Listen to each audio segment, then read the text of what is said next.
ولقد علمتم الذين اعتدوا منكم في السبت فقلنا لهم كونوا قردة خاسئين.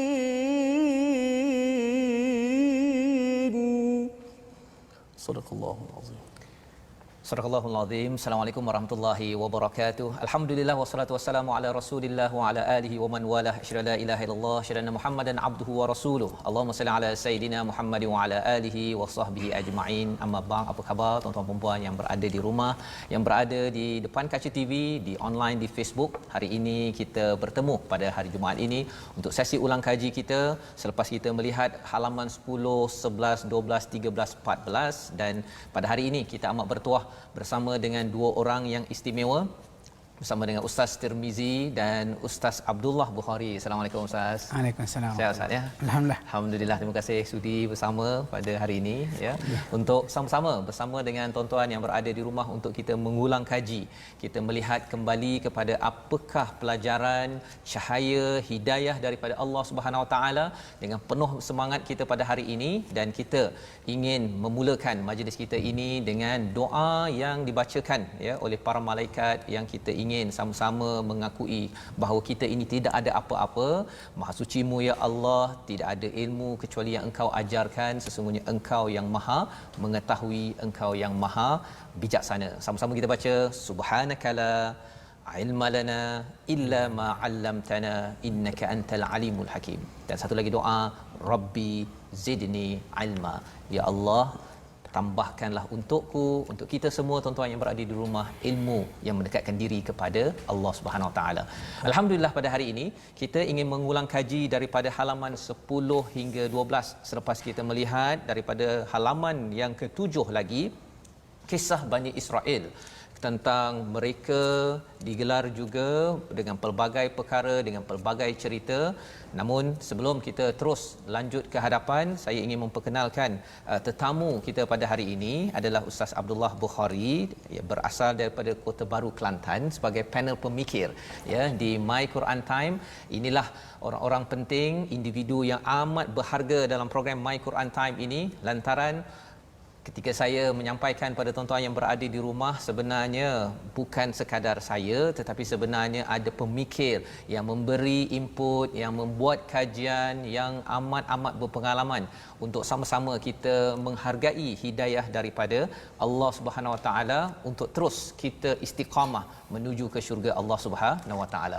Mari kita mulakan majlis kita pada hari ini dengan Ummul Quran Al-Fatihah dipimpin oleh Ustaz Tirmizi Ali. Silakan Ustaz. A'udzu billahi minasy syaithanir rajim. Bismillahirrahmanirrahim. Alhamdulillahi rabbil alamin. Ar-Rahmanir Rahim. Maliki yaumiddin. Iyyaka na'budu wa iyyaka nasta'in. Ihdinas siratal mustaqim. صراط الذين أنعمت عليهم غير المغضوب عليهم ولا الضالين.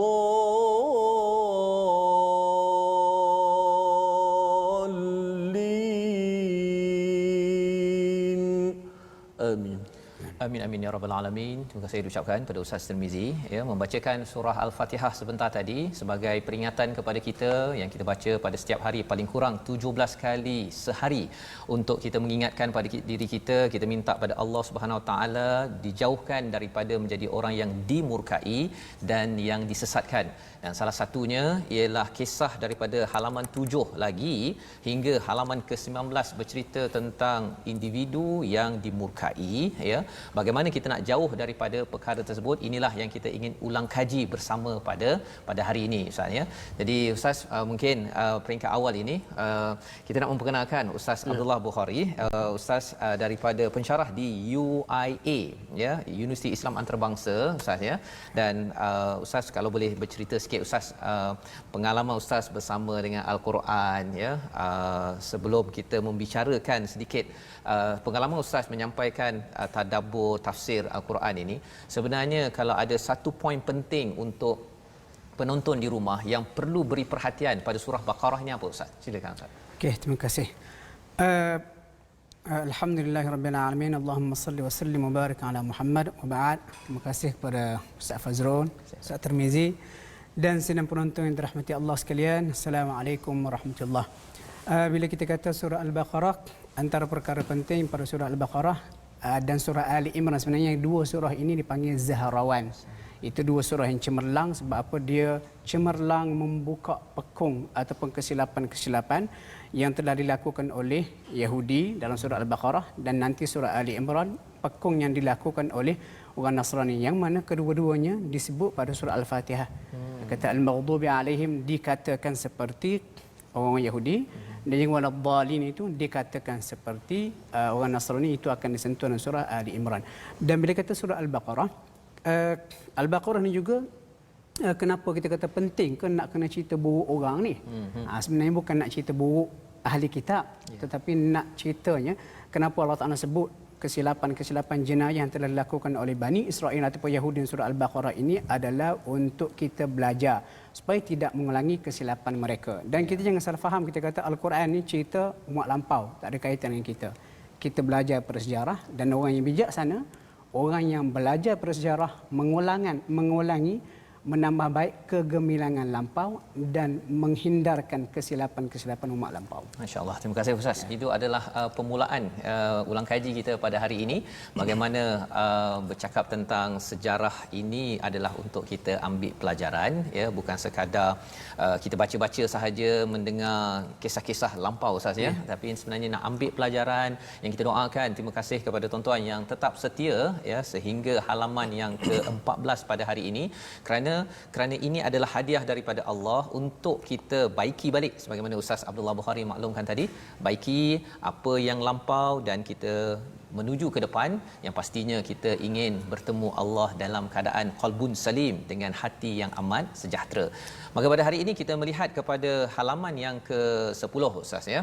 Kita nak mengulang kaji daripada ayat 63 dan sehingga ayat 65, bercerita tentang apakah perjanjian, apakah peristiwa yang pernah berlaku kepada Bani Israel.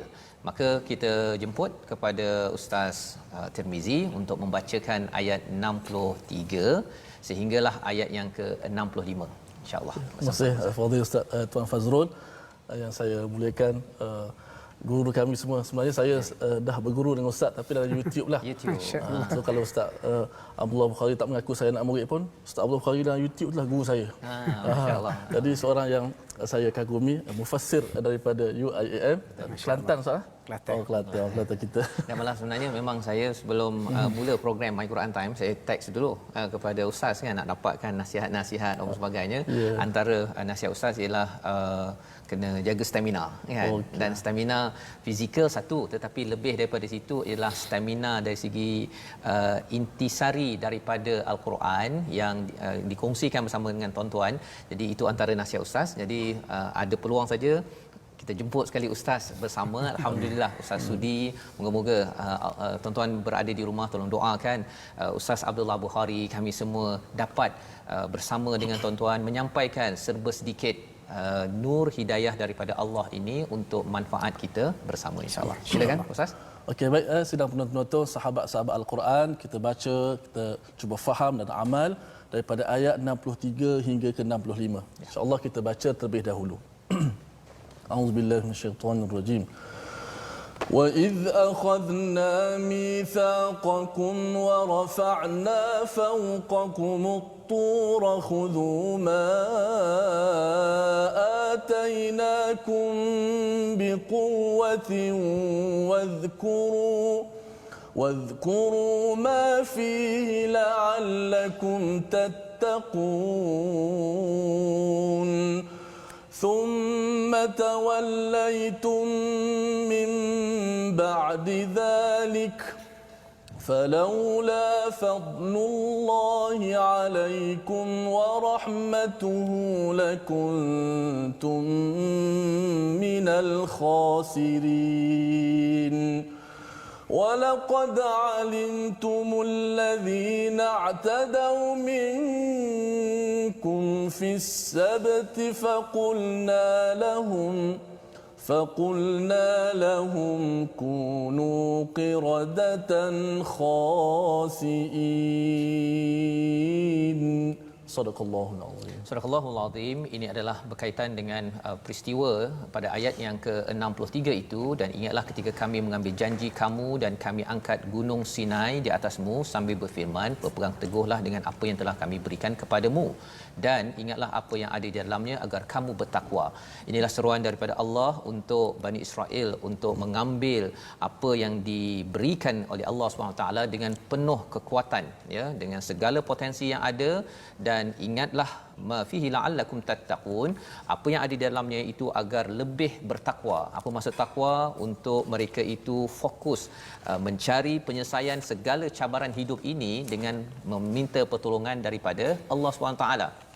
Dan apa yang mereka kena buat? Mereka ada peraturan, dan antara peraturan yang berlaku pada mereka ini ialah peristiwa pada ayat 65, pada hari Sabtu mereka tidak boleh untuk mengambil hasil tangkapan.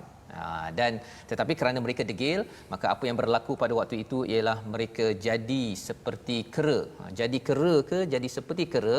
Sebabnya kita nak mendalami bersama dengan Ustaz Abdullah Bukhari. Ustaz, kalau boleh jelaskan sikit, sebenarnya jadi kera ke jadi seperti kera ke, macam mana nak tahu apa yang sebenarnya, mengapa ditekankan perkara ini dalam ayat ini, Ustaz? Silakan. Okey, terima kasih. Al-Quran ni kita tak dinafi. So kalau kita belajar ulumul Quran, ilmu-ilmu, cabang-cabang ilmu yang penting untuk menambah kefahaman kepada Al-Quran, dia ada satu topik dipanggil amsal. Ataupun kita kata bidalan, analogi, perumpamaan dalam Al-Quran. Ayat ni setakat saya rujuk perhati, rupanya ulama ada berselisih pandangan. Ada yang mengatakan mereka jadi perangai seperti kera. Sebab apa? Tak dengar cakap. Dia kata jangan tangkap ikan pada hari Sabtu, mereka tangkap juga. Itu satu pandangan. Ada pandangan yang kedua mengatakan mereka betul-betul jadi seperti kera. Tapi kita ada pula orang yang kreatif bertanya, barangkali teori evolusi Darwin itu berasal daripada kera Bani Israel. Tidak. Kenapa? Dalam sebuah hadis Nabi kata mereka tidak menurunkan nasab keturunan kera tu. Maksud mereka jadi kera pada masa itu sebagai satu bentuk penghinaan Allah kepada mereka. Tapi kalau kita buka surah lain, contohnya surah Al-Maidah, surah yang ke-5 ayat yang ke-60, Allah Taala sebut juga wa ja'ala minhumul qiradata wal khanazir, dan ada dijadikan dalam kalangan mereka kera dan juga babi. Jadi soalan ni mana satu tu? Kita kata kera ke babi? Jadi bila kita perincikan, rupanya sebahagian ulama tafsir mengatakan yang jadi kera tu yang muda. Yang jadi babi tu yang tua. Lepas tu orang tanya lagi lah, kenapa muda jadi kera, tua jadi babi? Jadi kalau kita tengok macam orang kita sendiri, antara kera dengan babi, kita rasa lebih jijik melihat babi. Jadi soalan dia, ulama kata kenapa yang tua jadi babi, yang muda jadi kera? Sebab babi itu lebih teruk perumpamaan ini berbanding kera. Tambah-tambah lagi kenapa yang tua jadi babi? Sebab mereka dah tua. Mereka sepatutnya dah banyak pengalaman, dah selalu dengan nasihat-nasihat, tetapi kata makin tua pun makin teruk perangainya. Lalu mereka itu tukar menjadi babi sesuai dengan jenayah mereka yang tak sedar diri. Manakala yang muda ni, dia masih lagi muda, jadi kera dulu. Betul, sebenarnya kalau kita baca dalam hadis pun Allah Taala tukar makhluk-makhluk ni menjadi haiwan ni banyak berlaku.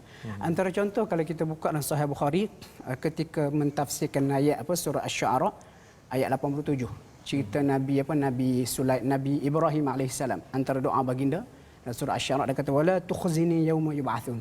Tuhan jangan kamu hina aku pada hari pembalasan.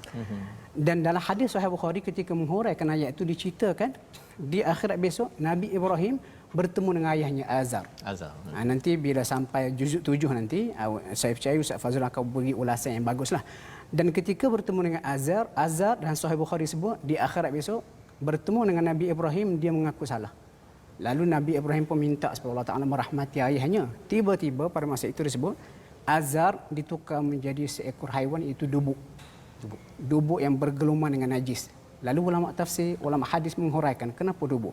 Dikatakan dubuk itulah sifat yang sesuai hinanya ayah Nabi Ibrahim yang angkuh, sombong, tidak mahu beriman kepada Allah walaupun diajak dengan cara yang cukup lemah lembut oleh Nabi Ibrahim. Maksudnya cerita ditukar jadi haiwan ni bukan dalam surah ini sahaja, dalam hadis pun ada disebut. Okey, jadi ini antara pelajaran yang kita boleh ambil ya, bercakap tadi bertukar menjadi kera Ustaz ya, sama ada kata bahawa semacam perangai kera, tapi memang ada pendapat ulama yang mengatakan memang jadi kera ya, dan ini lantaran oleh bagaimana interaksi mereka dengan kalam daripada Allah, bagaimana mereka berinteraksi dengan wahyu yang disampaikan kepada Bani Israel. Jadi Ustaz ya, sebenarnya bila kita melihat pada ayat 66 Allah menyatakan kami jadikan ini peringatan bagi orang pada masa itu dan bagi mereka yang datang kemudian serta menjadi pengajaran bagi orang yang bertakwa. Dan disambung pula kisah selepas itu ayat yang Ustaz Tarmizi baca awal tadi, iaitu berkaitan dengan peristiwa menyembelih Baqarah kan, menyembelih Baqarah ini. Jadi kalau kita tengok muka surat 10 ini, tuan-tuan yang berada di rumah, kita nampak ada cerita pasal kera ya, ada cerita pasal Baqarah ataupun lembu betina kan. Jadi lembu betina ini menjadi nama surah ini pula Ustaz ya. Surah yang paling panjang, sanamul Quran. Jadi mengapa pula lembu ya, bukannya kera ke tukar ke kan, ataupun tukarlah dengan apa binatang-binatang lain.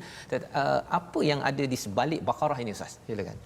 Okey, kalau kita perhati surah Al-Baqarah ni macam kita kalau kita baca biasanya juzuk 1 ni menjadi fokus kita. Dan juzuk 1 ni mula daripada ayat 42 sampai 120 cerita Bani Israel. Dan antara jenayah paling besar Bani Israel yang disebut oleh Allah dalam surah Al-Baqarah ni adalah mereka menyembah patung anak lembu. Walaupun selepas dan cerita mereka sembah patung anak lembu ni bukan cerita kita kata di awal kisah mereka bersama Nabi Musa. Mereka telah bersama Nabi Musa daripada awal melihat keajaiban-keajaiban yang Allah Ta'ala berikan kepada Nabi Musa dengan mukjizatnya. Sepatutnya segala keajaiban yang dipertontonkan Nabi Musa, mukjizat Nabi Musa yang diberikan Allah itu menjadikan mereka orang yang paling bertakwa. Tetapi degilnya mereka selepas bebas daripada Firaun, bila Nabi Musa meninggalkan mereka naik ke Gunung Tur Sinai, kita baca dah sebelum ni, mereka telah terpengaruh dengan hasutan Samiri, lalu menyembah patung anak lembu. Patung anak lembu. Jadi walaupun selepas Allah Ta'ala berikan hukuman mereka terpaksa bunuh diri, saki baki Bani Israel masih lagi ada rasa cinta kepada lembu tu. Jadi untuk mematikan langsung kagumnya mereka kepada lembu, itu antara hikmah sebagaimana disebut oleh ulama tafsir, bila berlaku peristiwa pembunuhan Allah Ta'ala mengarahkan supaya lembu dicari dan lembu disembelih. Antara hikmahnya nak matikan terus cara tuntas rasa kagum mereka kepada lembu. Macam contoh ginilah, kalau kita kata kadang-kadang kita buat sesuatu, kita beri arahan tanpa ada praktikal, arahan kita itu mungkin tidak dapat dihadam. Konsep saja. Konsep. Okay. Jadi kita buat tunjuk. Kata lembu ni makhluk seperti kamu, tidak sepatutnya kamu sembah sebagai Tuhan. Cakap-cakap.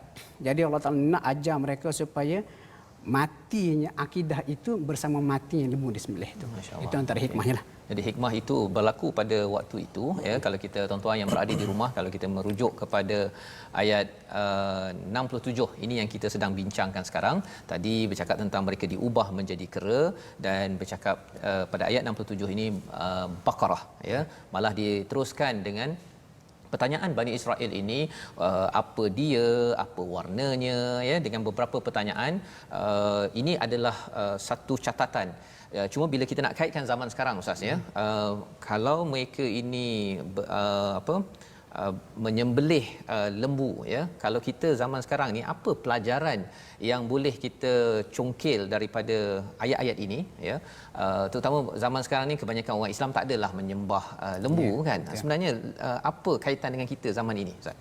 Okey, kadang-kadang kita perlu di sebenarnya sembelih ni macam korban lah. Korban. Dan kadang-kadang kita pada zaman-zaman serba moden ni ada perkara-perkara yang telah memesongkan kita daripada mengingati Allah. Jadi kadang-kadang kita perlu ada kekuatan untuk menyembelih benda ataupun membunuh langsung benda yang kita kagumi itu sehingga menghalang daripada tu. Lepas tu saya ingat lagu nasyid kan, dia kata bunuh dunia untuk mendekatkan diri dengan Allah. Lagu kumpulan Dezik lirik dari Ustaz Fahrun, dia kata ku bajai dengan dunia yang ku bunuh. Jadi seolah-olah kita nak kata kalau Bani Israel Allah Ta'ala suruh sembelih lembu supaya kagum mereka kepada lembu yang pernah dituhankan itu hilang sama sekali. Untuk zaman kita perhati apa yang telah menyebabkan kita terpesong daripada Allah Ta'ala, lalu kita kena ada keberanian, kesanggupan demi Allah kita bunuh benda itu supaya kita boleh melihat jalan Allah dengan betul supaya tidak terhalang dengan benda-benda yang kita itu. Jadi itu maksudnya apa sahaja yang menghalang kita Ustaz ya, daripada mendekatkan diri, mentauhidkan kepada Allah SWT. Mungkin tuan-tuan yang berada di rumah, saya sendiri pun kena buat catatan ini ya, pada setiap hari paling kurang pun mungkin setiap Jumaat ini kita tengok balik apakah minggu ini kita makin dekat dengan Allah, ataupun minggu ni kita ada sesuatu pasal dah sibuk bekerja ke, ataupun mungkin dah mula PKP dah rasa makin longgar ke, sehingga kan kita terhalang untuk mendekatkan diri dengan Allah, baca Qurannya, ataupun kita nak solat awal waktu, ataupun kita nak buat kebaikan. Kalau ada perkara-perkara yang menghalang, maka yang boleh kita belajar daripada ayat 67 tadi, kita kena ketepikan ya halangan tersebut ya. Kalau perlu bunuh Ustaz ya, kalau perlu bunuh, kena bunuh kalau itu betul-betul menyebabkan kita melakukan syirik kepada Allah Subhanahu Wa Taala. Sebabnya kita nak membaca kembali ayat 67 ini, Ustaz Tirmizi, kalau kita boleh baca sekali Ustaz ya, untuk kita memastikan kita pasakkan dalam diri kita bahawa Baqarah ini mungkin wujud pada waktu Samiri Nabi Musa Bani Israel, tetapi Baqarah itu juga boleh wujud pada waktu ini jika ia menyebabkan kita makin terjauh daripada Allah. Kita kena sedar pada setiap masa. Jom kita baca ayat 67 bersama Ustaz Tamizi. Baik, para sahabat Al-Quran yang tak terus-menerus share nota kita punya di Facebook Al-TV Al-Hijrah, ada yang daripada Singapura, ada yang daripada bentangkan bendera Singapura, ada yang daripada Jerman, Ustaz. Jerman ya. Kanada pun ada. Seluruh Malaysia, seluruh dunia yang menyaksikan My Quran Time ketika ini. Kita baca sama-sama, kita merasai lagi, menjiwai lagi penjelasan seterusnya daripada ayat yang ke-67. Auzubillahi minasyaitonir rajim. وَإِذْ قَالَ مُوسَى لِقَوْمِهِ إِنَّ اللَّهَ يَأْمُرُكُمْ أَن تَذْبَحُوا بَقَرَةً قَالُوا أَتَتَّخِذُنَا قال أعوذ بالله أن أكون من الجاهلين.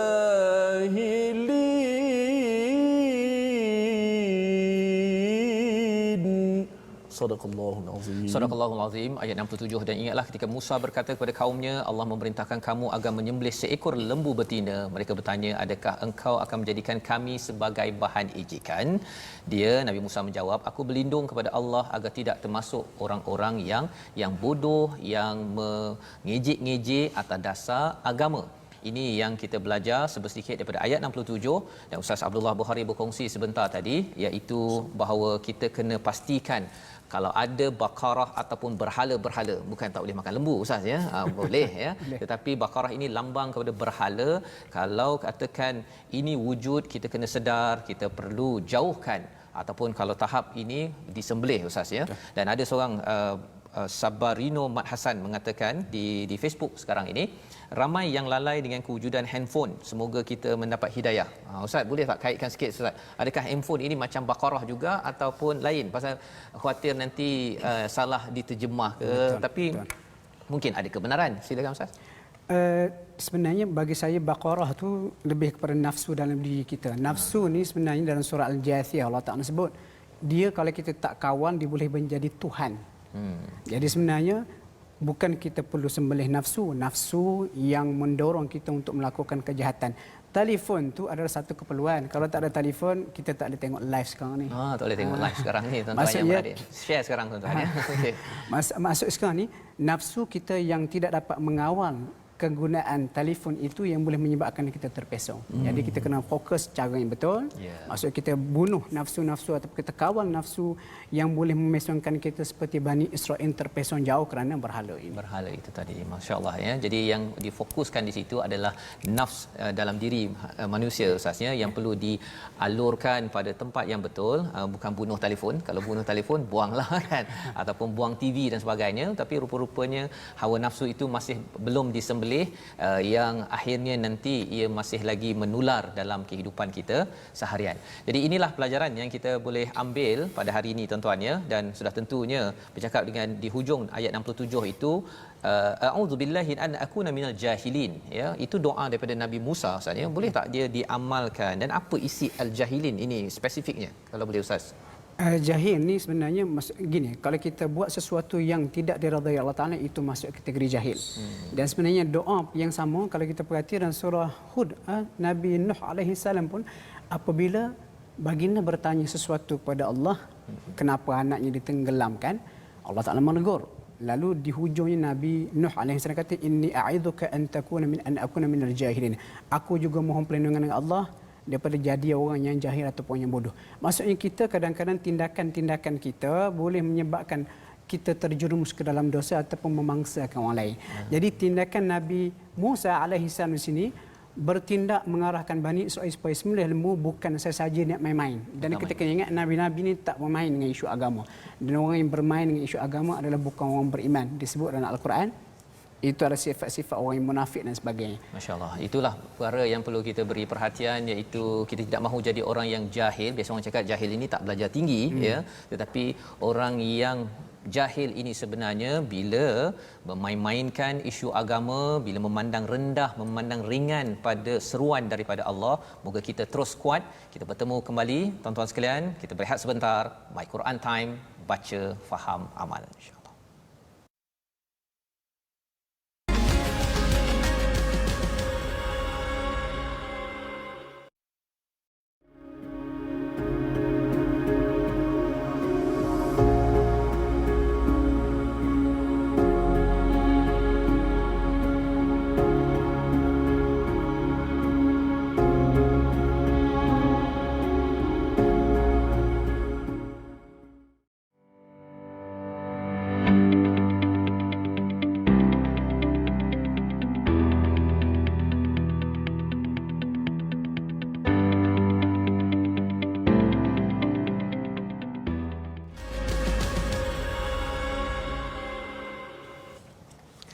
Kembali kita dalam My Quran Time.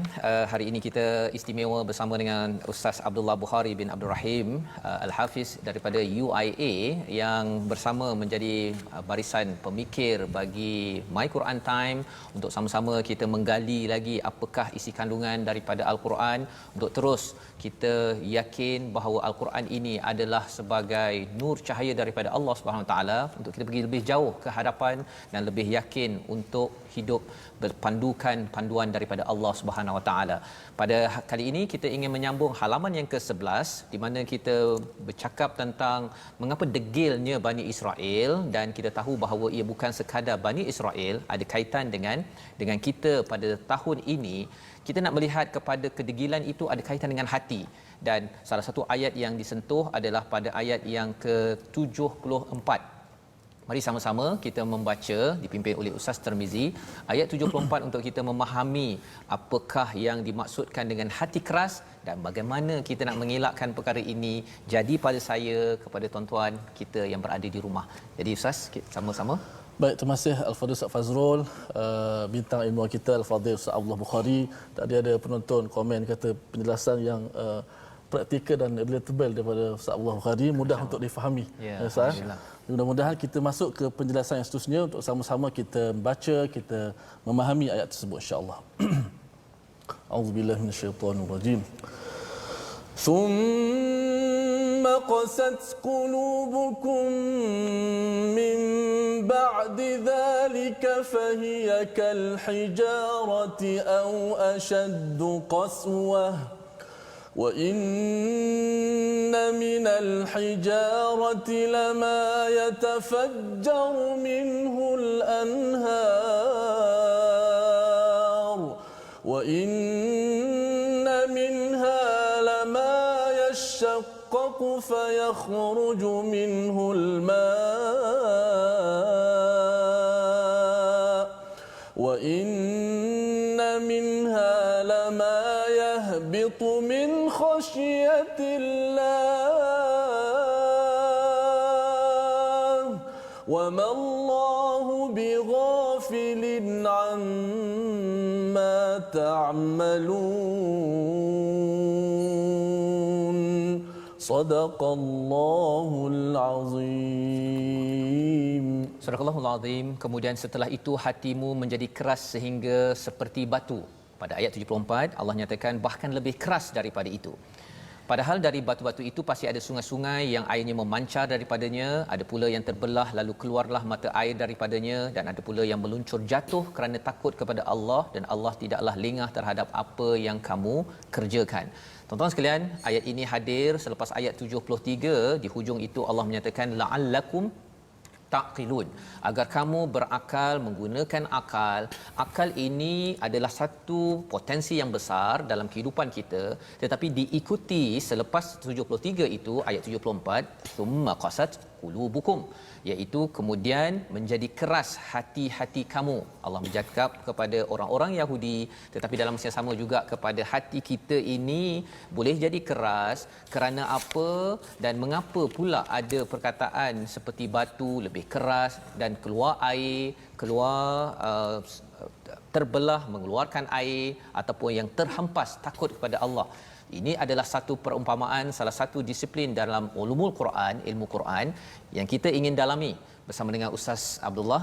Ustaz boleh tak kongsikan sikit sebenarnya apa yang dimaksudkan, lebih lagi kita bincang sebelum ini tentang karakter individu yang boleh lembut ataupun keluar mata air. Tapi kalau boleh Ustaz cerahkan lagi kepada penonton yang berada di rumah. Okey, terima kasih. Sebenarnya Al-Quran ni satu topik dalam Al-Quran macam disebut tadi, amsal, perumpamaan. Dan istimewanya perumpamaan Al-Quran, dia tak gunakan perumpamaan yang kompleks. Sebab apa Al-Quran turun pada zaman Nabi 1400 tahun dahulu, audience dia adalah para sahabat Nabi. Sama ada yang cerdik ataupun yang kita kata tahap pemikirannya rendah. Jadi perumpamaan ini Allah Ta'ala beri dalam sesuatu yang berbentuk alami. Nanti kalau saya percaya kalau sampai juzuk 3 nanti surah Al-Baqarah, akhirnya cerita mengenai perumpamaan yang berbentuk alami. Kenapa berbentuk alami? Mudah difahami oleh semua tahap pemikiran. Betul. Dan batu. Dan kita tahu, kita kata benda yang keras ini adalah batu. Jadi Allah Ta'ala kata hati ahli kitab ataupun Yahudi ataupun Bani Israel yang berterusan melanggar perintah Allah menjadi keras seperti batu ataupun lebih keras lagi. Jadi kalau kita kata keras tara mana hati pokok Yahudi ni, macam batu ataupun lebih keras lagi. Kemudian Allah Ta'ala tak berhenti di situ. Allah Ta'ala kata sekeras-keras batu pun ada masanya batu menunjukkan rasa takutnya kepada Allah. Seolah nak kata kamu Bani Israel Yahudi yang degil ini sepatutnya rasa malu kepada makhluk Allah yang bernama batu. Kenapa batu ni sekerah-kerah dia pun kadang-kadang terpancar sungai daripadanya. Kadang-kadang boleh terbelah kerana takutkan Allah. Kadang-kadang boleh jatuh. Jadi pada ayat ni sebenarnya Allah ada dua isu yang utama. Satu berkaitan dengan hati yang keras. Dan rupanya hati manusia ini berdasarkan ayat Al-Quran terbahagi kepada 3. Yang pertama kita dah baca itu pada ayat yang ke-16. Dia kata qalbun marid. Hati yang sakit. Dan itu dikaitkan dengan orang munafik. Dan hati yang sakit kalau tidak dirawat dengan takwa, dengan agama, takutkan Allah, dia akan berterusan menjadi qalbun qasiyah. Ini ayat yang kita baca sekarang ni. Thumma qasat qulubukum. Jadi kita kena berhati-hati supaya hati kita bila dah mula menampakkan penyakitnya, hasad, dengki, tak puas hati dengan orang, kalau tak dirawat, dilayan, lama-kelamaan dia akan menjadi hati yang keras. Jadi kita kena dalami agama dengan banyak membaca Al-Quran, tadabbur, faham Al-Quran, dia akan memupuk hati kita untuk menjadi hati yang salim. Hati yang salim ini Allah Ta'ala sebut dalam surah As-Saffat pada ayat yang ke-84. Ini Allah Ta'ala refer kepada Nabi Ibrahim. Allah kata, wa inna min syi'atihi la Ibrahim, dan di antara puak-puak yang bersama dengan Nabi Nuh dari segi imannya adalah Ibrahim. Idh ja'a rabbahu biqalbin salim, bila datang bertemu Tuhannya dengan hati yang salim, sejahtera. Maksudnya ayat ini nak cerita kategori hati manusia. Jangan degil secara berterusan, lama-kelamaan hatimu akan jadi keras seperti Bani Israel. Sebolehnya kamu rawat hati kamu supaya satu hari nanti kamu akan jadi seperti Nabi Ibrahim AS. Dan isu batu. Rupanya batu ni makhluk Allah, sejenis makhluk Allah yang tahu tasbihnya kepada Allah. Contoh, Rasulullah pernah naik Bukit Uhud. Nabi kata Bukit Uhud adalah bukit yang mencintai kami dan kami mencintainya. Dan Nabi pun pernah sebut dalam sebuah hadis Sahih Muslim, Nabi kata, aku kenal lagi ada batu-batu di Mekah yang memberi salam kepadaku. Maksudnya batu ni walaupun kita terkerah macam batu, tapi dia ada mengingati Allah. Jadi orang yang seperti Yahudi yang berterusan degil ni, kerah kepada hati jadi seperti batu. Sepatutnya mereka malu kepada batu. Dan kita umat Islam jangan jadi ke hati macam ni. Ya, masya-Allah ya. Jadi itu penerangan tentang batu, satu objek yang tak jauh daripada orang-orang Arab Ustaz ya. Dan juga kita pun ya, kita ada gunung daripada batu ya, rumah daripada batu. Jadi kalau selalu kita tengok batu, kalau hati kita ni jenis yang Quran dibacakan tak ada kesan ya, ataupun tak nak ataupun degil sangat itu, patut segan pada rumah kita lah ya Ustaz ya, kalau nak macam tu. Pasal kalau batu di tanah padang pasir ini, kalau tuan-tuan yang pergi ke Mekah, Madinah, kita tahu ini adalah alam mereka Ustaz ya. Mereka faham perumpamaan ini, dan bagi kita juga kita ada ruang untuk memahami dalam konteks kita, yang harapnya kita dengan My Quran Time, dengan tuan-tuan bersama Al-Quran ini terus kita melembutkan. Jangan sampai kalau ada hati sakit tadi Ustaz ya, marid, tapi kalau dilayan-layankannya maka dia jadi qasiyah yang amat keras. Tetapi kalau boleh kita nak menjejaki kepada zaman Nabi Ibrahim itu, qalbun salim, itulah yang akan dibawakan menghadap Allah Subhanahu Wa Taala. Baik, jadi di situ adalah sedikit daripada halaman yang ke-11, dan kita nak menyambung kepada halaman yang ke-12, di mana bila bercakap tentang halaman 12 ini bercakap tentang jangan angan-angan ya untuk pergi ke syurga Allah, tetapi mestilah memahami Alkitab betul-betul. Dan salah satu daripada ayat yang penting pada ayat 12 itu ialah ayat perjanjian yang besar, yang berat, pada ayat yang ke-83. Mari sama-sama kita baca ayat 83 untuk kita faham, adakah perjanjian ini ada kaitan dengan kita ataupun hanya untuk Bani Israel. Jom Ustaz Tarmizi. Baik, terima kasih Al-Fadhil Ustaz Fazrul, Ustaz Abdullah Bukhari. Moga-moga Allah Subhanahu Wa Taala menggunakan hati yang lembut, hati kita, hati yang sentiasa cenderung dengan ayat-ayat Allah Subhanahu Wa Taala, dan mari sama-sama kita merawat hati kita dengan alunan ayat suci Al-Quranul Karim. Kali ini pada ayat yang ke-83 Ustaz. 83. Auzubillahi minasyaitonir rajim.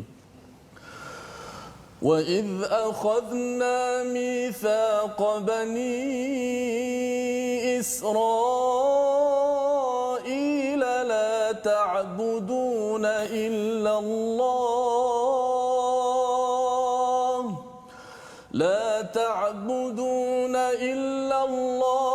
وَبِالْوَالِدَيْنِ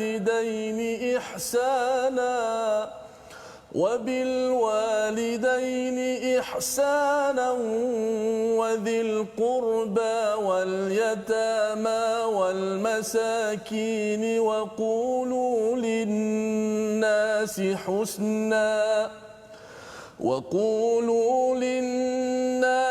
حسنا وأقيموا الصلاة وآتوا الزكاة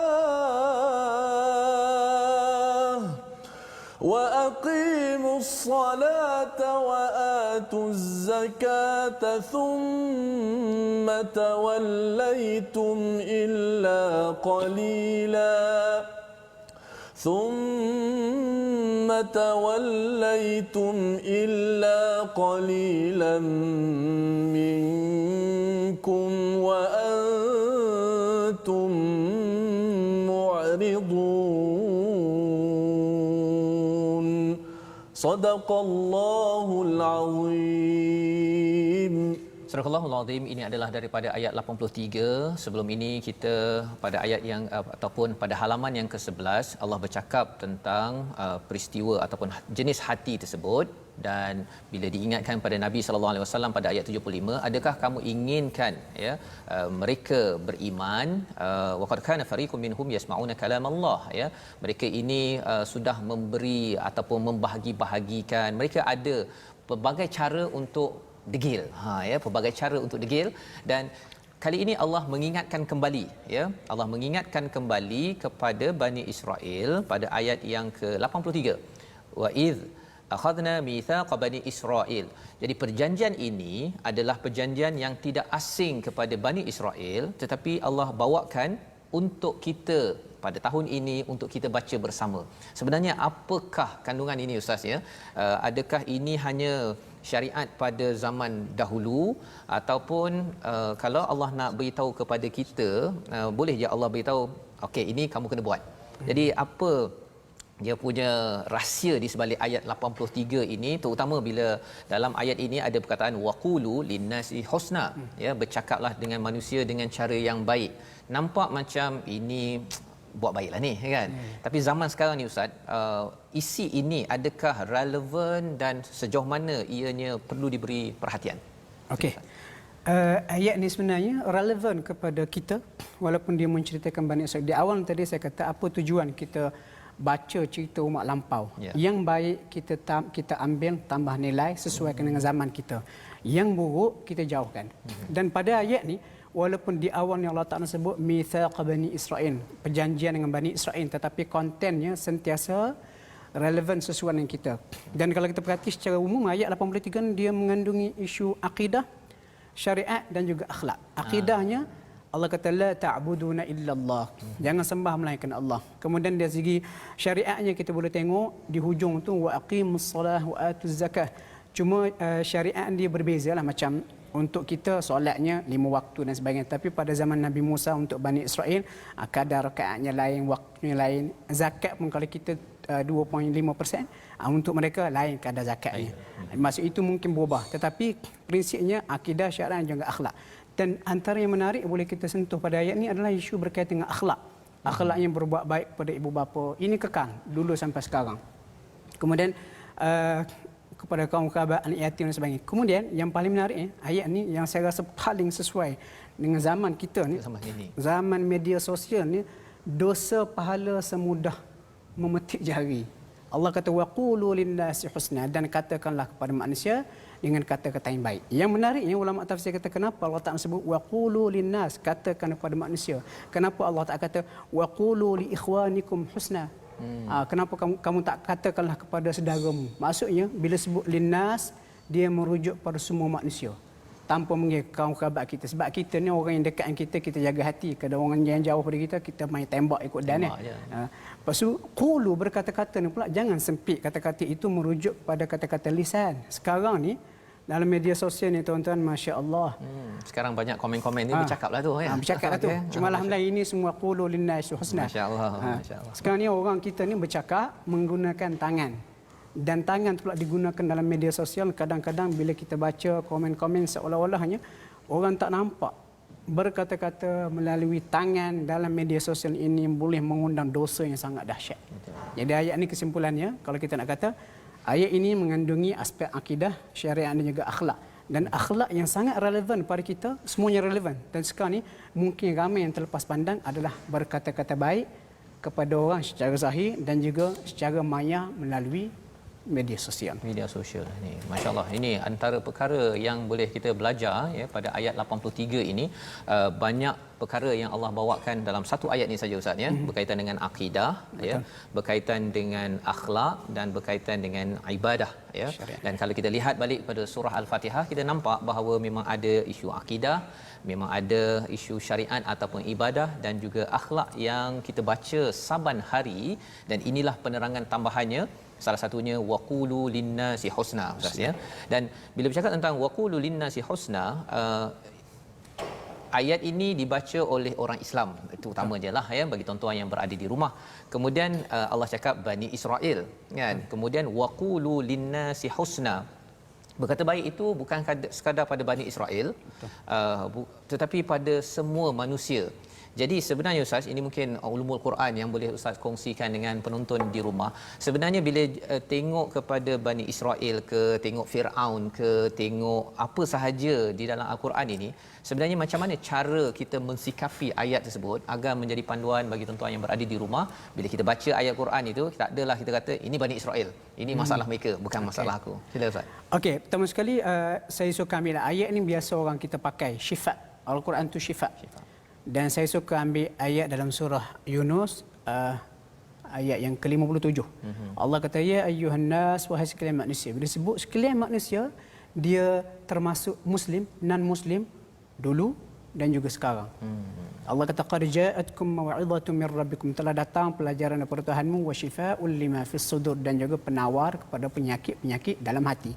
Jadi penawar di sini merujuk kepada konteks ataupun ayat-ayat yang mengandungi pengajaran kepada kita, Allah Ta'ala sampaikan kepada kita. Kalau kita kata Al-Quran ini sekadar buku yang menceritakan sejarah Bani Israel, kita tak akan dapat apa-apa manfaat daripada Al-Quran. Betul. Dan bila kita kata Al-Quran ini Allah Ta'ala tujukan kepada sekalian manusia, seperti disebut oleh ayat tadi, ya ayyuhan nas, bila masuk manusia itu, akulah manusia itu. Maksudnya walaupun ayat ini cerita mengenai umat lampau, Bani Israel manusia itu, orang zaman Nabi manusia itu, aku yang baca sekarang adalah manusia itu, dan orang yang akan baca berterusan sampai Al-Quran, sampai kiamat, mereka lah manusia yang dimaksudkan oleh Al-Quran. Jadi kita baca mana-mana ayat, walaupun ceritanya mengenai Bani Israel, tetap terkena juga kepada kita. Itulah cara kekal relevan sah. Ya. Kekal. Dia macam tu. Lepas tu ada kaedah dipanggil apa? Pengajaran pada suatu ayat jangan diambil pada khusus ayat tu, tetapi kita perlu faham secara umum. Walaupun ayat ini cerita pasal Bani Israel, kita ambil maksud ayat ini Allah Ta'ala tujukan juga kepada kita. Kalau begitulah cara kita berinteraksi dengan Al-Quran, kita tidak akan menuding jari lagi, oh ini Bani Israel, kita tak termasuk. Tak, kita pun termasuk di sini. Jadi ini kaedah bagaimana kita nak berinteraksi dengan ayat-ayat di dalam Al-Quran. Tuan-tuan sekalian yang berada di rumah, moga-moga dengan panduan ini ia akan mencerahkan lagi kepada kita perkara baik yang ada pada mana-mana tokoh di dalam Al-Quran. Kita berdoa pada Allah, ya Allah, moga-moga akulah orang yang boleh mengikut kalaupun kita belum lagi mencapai tahap tersebut. Dan kalau katakan ada tokoh-tokoh yang tidak bagus, macam Ustaz nyatakan tadi Ustaz ya, Bani Israel dengan perangai-perangai yang tadi itu, tak adalah pula kita kata bahawa aku bukan mereka kan, tetapi kita cuba berdoa pada Allah SWT, ya Allah, jauhkan kami daripada mengikuti kepada perangai mereka ini, lantaran kita tidak mahu dilaknat oleh Allah SWT. Di hujung ayat 83 itu Allah menyatakan wa antum mu'ridun, kamu adalah orang yang berpaling, yang membangkang. Kita tidak mahu jadi begitu. Jom sama-sama kita berdoa pada Allah SWT agar Allah izinkan kita menjadi orang yang hati yang tidak degil seperti kera, misalnya yang buat perangai macam kera. Kalau orang cakap kita kera, kita marah kan. Betul. Tetapi kalau Quran Allah nasihat, kita harap kita lembut hati kita, tidak keras, dan dalam masa yang sama kita sentiasa mengeluarkan daripada hati yang lembut itu perkataan yang terbaik. Jom sama-sama kita berdoa dipimpin oleh Ustaz Abdullah Bukhari sebagai panel pemikir di My Quran Time, untuk kita sama-sama berdoa moga-moga Allah izinkan kita memegang Al-Quran ini biquwah dengan sebaik-baik kekuatan, insya-Allah. Sebelum saya berdoa, saya mahu kongsi dua perkara secara ringkas. Yang pertama sekali, kita sebagai manusia memang kita sukar untuk ditegur. Jadi bila kita berinteraksi dengan Al-Quran, kita ingat ini bukan orang tegur kita ni. Bila orang tegur kita, kita akan jadi defensif. merah telinga tak boleh terima. Tapi sekarang yang menegur kita Allah. Allah. Itu cara untuk kita menerima Al-Quran seperti yang disebut oleh Tuan Fazrul tadi. Yang kedua, doa yang kita akan baca ini saya petik daripada ayat surah Az-Zumar ayat yang ke-18. Dan ayat itu Allah Ta'ala cerita mengenai ulul albab. Antara ciri ulul albab adalah orang yang mendengar cakap-cakap dan ambil yang terbaik. Dan sudah pasti apa yang kita sampaikan hari ini, saya sampaikan dengan segala kelemahan, bukan semuanya bagus. Jadi tuan-tuan yang melihat, mendengar, menonton, ambil yang baik. Mudah-mudahan kita dapat manfaat bersama. Bismillahirrahmanirrahim. Alhamdulillahi Rabbil Alamin. Allahumma salli wa sallim wa barik ala Muhammad وعلى آل محمد كما صليت وسلمت وباركت على إبراهيم وعلى آل إبراهيم في العالمين إنك حميد مجيد اللهم اغفر لنا ذنوبنا ولوالدينا وارحمهم كما ربونا صغارا ولجميع المسلمين والمسلمات الأحياء منهم والأموات اللهم ارحمنا بالقرآن واجعله لنا إماما ونورا وهدى ورحمة اللهم ذكرنا منه ما نسينا وعلمنا منه ما جهلنا وارزقنا تلاوته آناء الليل وأطراف النهار واجعله لنا حجة يا رب العالمين اللهم اجعلنا ممن يستمعون القول فيتبعون أحسنه يا الله jadikanlah kami orang yang mendengar cakap-cakap lalu mengikut yang terbaik daripadanya seperti mana yang disebut oleh Allah dalam surah Az-Zumar surah yang ke-39 ayat yang ke-18 Rabbana atina fid dunya hasanah wa fil akhirati hasanah وقنا عذاب النار صلى الله على محمد وعلى آله وصحبه وسلم الحمد لله رب العالمين تقبل الله منا ومنكم taqabbal ya karim. Terima kasih diucapkan pada Ustaz Abdullah Buhari ya sudi mengetuai membacakan doa sebentar tadi. Moga-moga Allah mengkabulkan apa yang kita aminkan sebentar tadi bersama dengan tuan-tuan yang berada di rumah. Kita doakan agar Allah mengizinkan kita menjadi individu yang sentiasa bersama Al-Quran. Ustaz Abdullah bercakap tadi bahawa kita ni susah kena tegur kan. Ya, walau macam mana pun memang susah Ustaz. Tetapi ini adalah teguran daripada Allah Subhanahu Wa Taala. Bagaimana kita nak menegur masyarakat, negeri dan negara ini dengan serba kelemahan yang ada, sudah tentunya kita perlu menyebarkan Al-Quran. Dan salah satu inisiatif yang kita laksanakan My Quran Time, dan tuan-tuan yang berada di rumah boleh bersama dalam wakaf Quran untuk Ummah ya. Wakaf untuk Ummah adalah satu usaha di mana kita sebenarnya nak membawakan mushaf Al-Quran yang ada terjemahan, kemudian boleh didengarkan apakah tadabbur dan memberi ruang teguran demi teguran diberikan kepada setiap individu. Lantaran apabila orang sebelah kita menegur, kadang-kadang kita bersifat defensif, kita melawan, itu adalah sifat manusia. Tapi kita doakan dengan sokongan tuan-tuan yang berada di rumah, dengan doa daripada tuan-tuan wakaf sebentar tadi, kita sama-sama dapat membina generasi Al-Quran dalam usaha kita mengqurankan bangsa, mengikhlaskan ummah. Ummah ini tidak mungkin ikhlas tanpa mendapat sokongan hidayah daripada Al-Quran. InsyaAllah kita bertemu lagi dalam sesi ulang kaji pada hari esok insya-Allah. Dan saya ucapkan terima kasih kepada Ustaz Abdullah Bukhari sudi bersama pada hari ini Ustaz. Banyak pencerahan yang hadir. Saya tengok dalam komen di Facebook ini pun pencerahan demi pencerahan. Ada seorang kata yang mendengar bersama ibunya jeliro. Macam mana cakap Ustaz? Jelira. Ya, jelira. Okey, jadi asyik betul ya. Dan harapnya inilah solusi kita bersama. Kita bertemu lagi ulangan pada jam 5 petang, 10 malam dan 6 pagi esok, dan ulang kaji pada jam 12 insya-Allah pada hari esok. Bertemu kembali My Quran Time, baca, faham, amal insya-Allah.